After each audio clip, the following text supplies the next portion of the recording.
Vitisho kutoka kwa mataifa ya Afrika ya Magharibi vimezidi kuikumba nchi ya Burkina Faso pamoja na marafiki zake wa karibu Niger pamoja na Mali baada ya hii leo mkuu wa majeshi ya ulinzi wa Nigeria Jenerali Christopher Musa kuonya kwamba ikiwa Niger, Mali na Burkina Faso hazitarejea kwenye utawala wa kidemokrasia, Nigeria inaweza kukumbwa na hasara kubwa.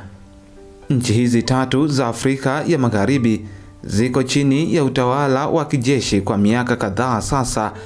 Pia zimejiondoa katika jumuiya ya kiuchumi ya nchi za Afrika ya Magharibi yani ECOWAS na kuunda Umoja wa Mataifa ya Sahel. Musa ameonya kuwa matatizo ya uongozi katika mataifa haya yanaiathiri moja kwa moja Nigeria, yakizidisha changamoto kama umaskini, mabadiliko ya tabia nchi na ukosefu wa utulivu, na kuonya utawala wa Traore kuwa utazidi kuichelewesha Burkina Faso na mataifa mengine ya Sahel katika kupunguza umaskini katika mataifa yao. Nigeria kwa sasa ipo katika machafuko makubwa yanayotekelezwa na makundi ya kigaidi yanayolenga kuondoa utawala wa Rais Bola Ahmed. Wakati huo jeshi la anga nchini Burkina Faso limemteua Kamanda Ali Pogo kuwa mkuu wa kitengo cha anga katika kituo cha ndege cha BA-210 kilichopo katika maeneo ya Bobo Dioulasso nchini humo. Sherehe hiyo iliongozwa na mkuu wa maafisa wa jeshi la anga Kanali Brahima Christian Ouattara.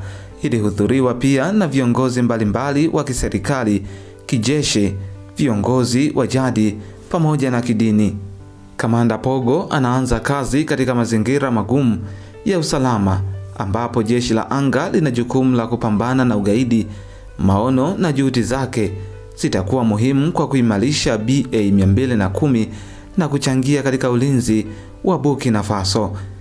Baada ya kuteuliwa kwa Kamanda Ali Pogo kuwa mkuu wa jeshi la anga, Rais wa Burkina Faso Captain Ibrahim Traore amesema Burkina Faso itakuwa kaburi la makundi yote ya kigaidi kwa kuwa hawatakuwa na sehemu ya kukimbilia, huku akizitaka nchi za Magharibi kuondoka katika mataifa ya Niger, Mali na Burkina Faso na kuwaacha wananchi wafanye kazi na kunufaika na rasilimali walizonazo.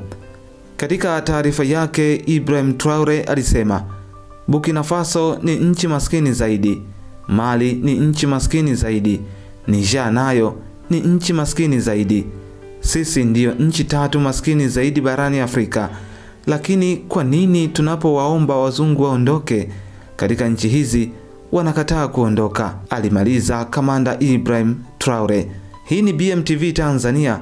Usisahau kutufuatilia katika mitandao yetu ya kijamii kule Facebook,